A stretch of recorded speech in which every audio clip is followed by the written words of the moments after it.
మన కేంద్ర ప్రభుత్వం ఇదివరకే హైవేల మీద టోల్ గేట్ ఛార్జీలు పెంచిన సంగతెరకే. దీంతో జాతీయ రహదారులన్నింటి మీద ఉండే టోల్ గేట్ల కాడ ఫీజులు కూడా పెరిగినాయి. అయితే ఈ రోడ్ల మీద నడిచే మన ఆర్టీసీ బస్సులు కూడా టోల్ ఫీజులు కట్టాలన్నాయి. అందుకోసం ఈ రూట్లలో తిరిగే బస్సుల ఛార్జీలు కూడా పెంచిందిలా మన ఆర్టీసీ.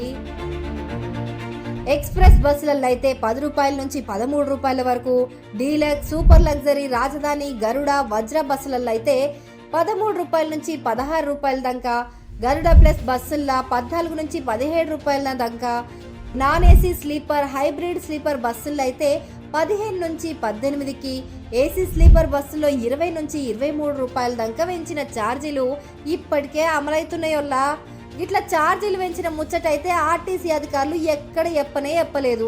ఒక్కో టోల్ గేట్ కు 3 రూపాయలు పెంచినట్లు తెలుస్తుంది.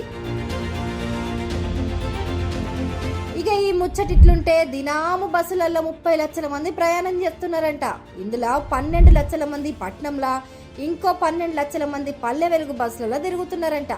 దీంతో పెరిగిన ఛార్జీల భారం ఈళ్ల నెత్తిన పడదని, ఇక మిగిలిన 6 లక్షల మీదనే పడుతుందని అధికార వర్గాలు చెప్తున్నాయి. చూశారు కదండి, ఈ వీడియో కనుక మీకు నచ్చినట్లయితే లైక్ చేయండి, షేర్ చేయండి. న్యూస్ టుడే తెలుగు డైలీని ఫాలో చేయండి.